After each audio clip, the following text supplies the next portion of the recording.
Leviticus chapter 7, ang mga offering na pambayad sa kasalanan. Ito ang mga instructions para sa pag-offer ng pambayad sa kasalanan. Ito ay sobrang holy. Papatayin ang hayop na i-offer na pambayad sa kasalanan sa lugar kung saan pinapatay ang offering na susunugin. Isasaboy ang dugo nito sa lahat ng side ng altar. Dapat i-offer lahat ng taba nito. Yung taba ng buntot, mga taba na bumabalot sa mga bituka, 2 kidney at mga taba nito, at pinakamasarap na parte ng liver. Susunugin ng priest dun sa altar lahat ng taba bilang pagkaing offering para kay Lord. Ito ay offering na pambayad sa kasalanan. Pwede itong kainin ng sinuman sa mga lalaking galing sa pamilya ng mga priest. Dapat sa holy place lang nila ito kakainin kasi sobrang holy nito. Ang offering na pambayad sa kasalanan ay pareho ng offering para sa kasalanan. Pareho lang ang mga instructions tungkol dito. Pwede itong kunin ng priest na nag-offer nito. Ganon din, pwedeng kunin ng priest ang balat ng offering na susunugin basta siya ang nag-offer nun. Lahat din ng offering na butil na niluto sa oven, sa ihawan, o sa kawali ay pwedeng kunin ng priest na nag-offer nito. Pero ang mga hilaw na offering na butil, may halong oil man o wala, ay para sa mga anak ni Aaron. Dapat hatiin ito sa kanila ng pantay-pantay. Ang mga offering ng pakikipagkasundo. Ito ang mga instructions para sa peace offering na in-offer kay Lord. Kung i-offer nyo ito para magpasalamat, dapat samahan nyo ng tinapay na walang pampalsa ang offering. Pwedeng makapal na tinapay na may oil, o manipis na tinapay na may oil, o tinapay na gawa sa magandang klaseng harina na may oil. Sasamahan nyo din ang mga peace offering nyo ng mga tinapay na may pampalsa bilang pasasalamat. Mag-o-offer kayo ng isang tinapay sa bawat offering na ibibigay nyo bilang regalo kay Lord. Kukunin ito ng priest na nagsasaboy ng dugo ng hayop na in-offer para sa peace offering. Ang karne ng in-offer na hayop ay dapat kainin sa araw kung kailan ito in-offer. Huwag kayo magtitira para sa susunod na araw. Kung ang offering ng pakikipagkasundo ay bilang pagtupad sa pangako o kusang loob na offering, pwedeng kainin yon sa araw kung kailan yon in-offer, at pag may natira, pwedeng kainin yon kinabukasan. Pero kung may matirang karne, dapat sunugin yon sa 3 araw. Pag kinain sa 3 araw ang kahit na anong karne ng peace offering nyo, hindi ito tatanggapin ng Diyos. Mawawalan yon ng halaga at i-consider na napakarumi ayon sa ritual.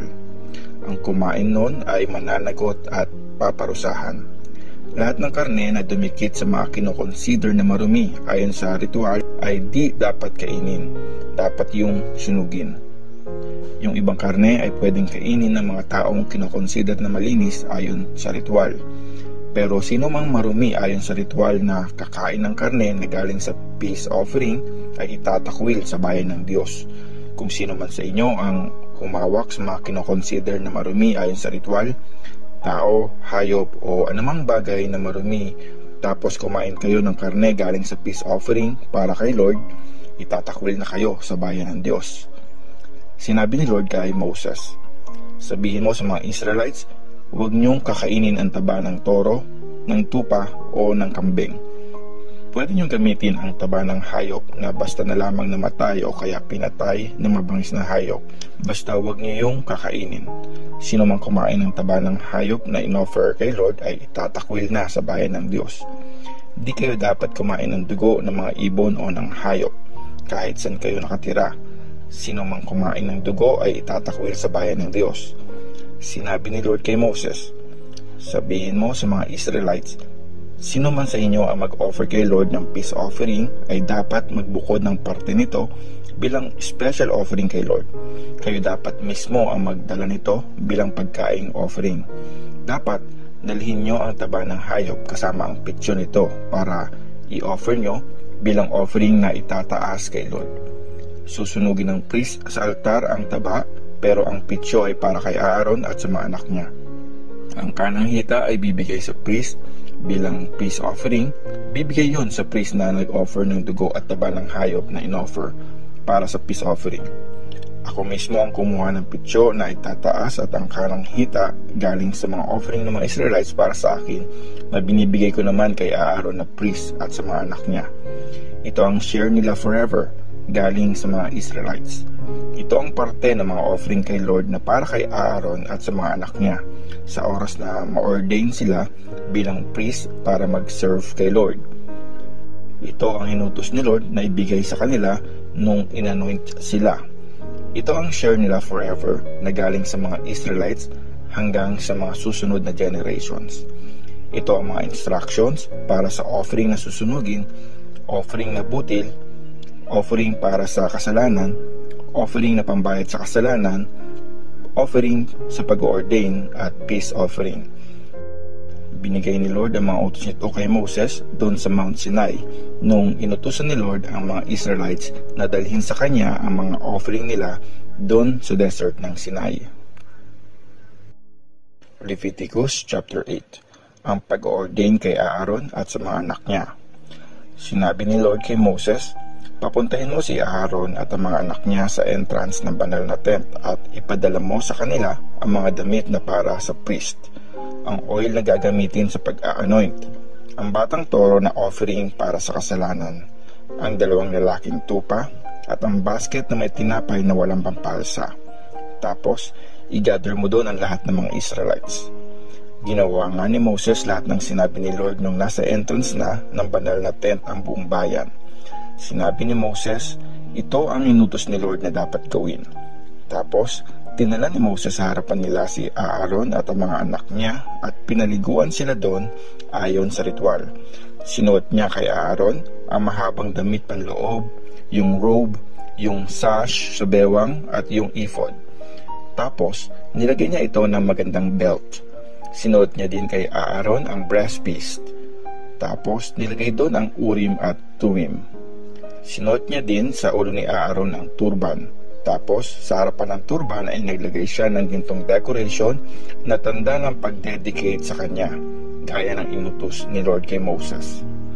After noon, kinuha ni Moses ang oil tapos inanoint niya ang banal na tent at lahat ng gamit sa loob nito.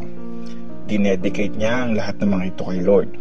Pagkatapos, kumuha siya ng konting oil at winisikan niya ng 7 beses ang altar.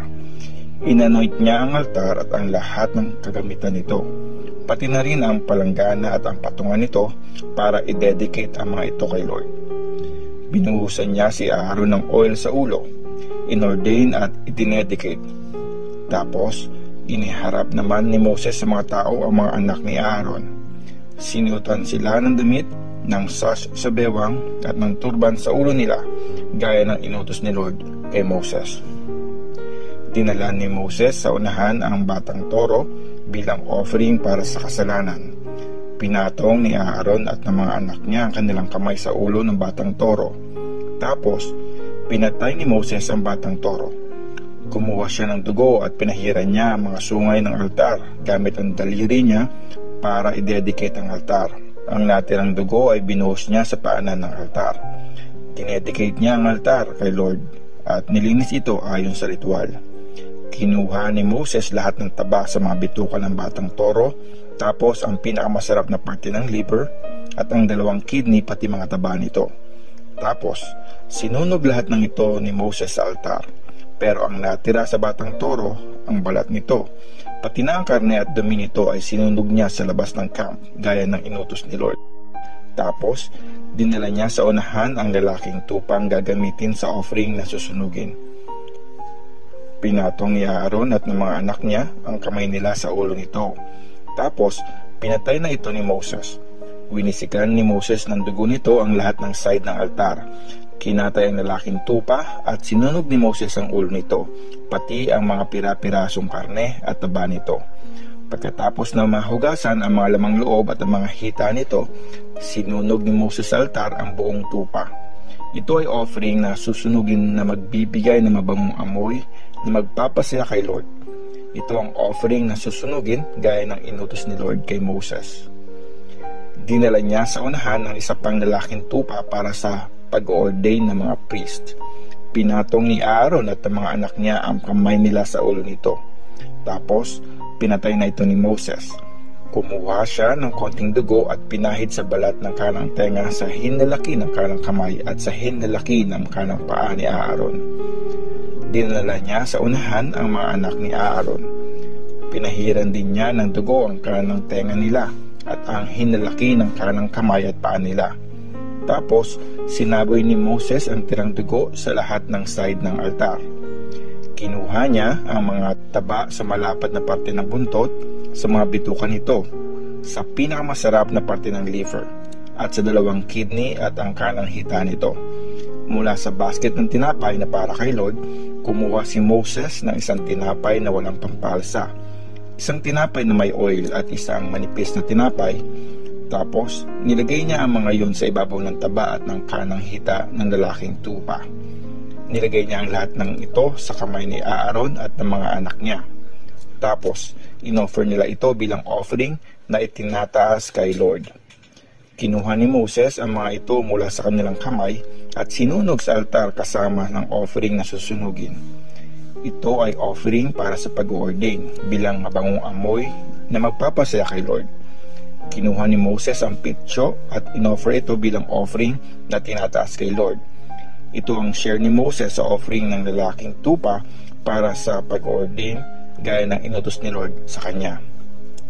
Kumuha si Moses ng oil at ng dugo na nasa altar at winisik yun kay Aaron at sa mga anak niya at sa mga damit nila. Dinedicate niya si Aaron at ang mga anak nito, pati na rin ang mga damit nila. Sinabi ni Moses kay Aaron at sa mga anak niya, ilagay niyo ang karne doon sa entrance ng banal na tent at kainin niyo doon kasama ng tinapay na nasa basket para sa offering ng pag-ordain.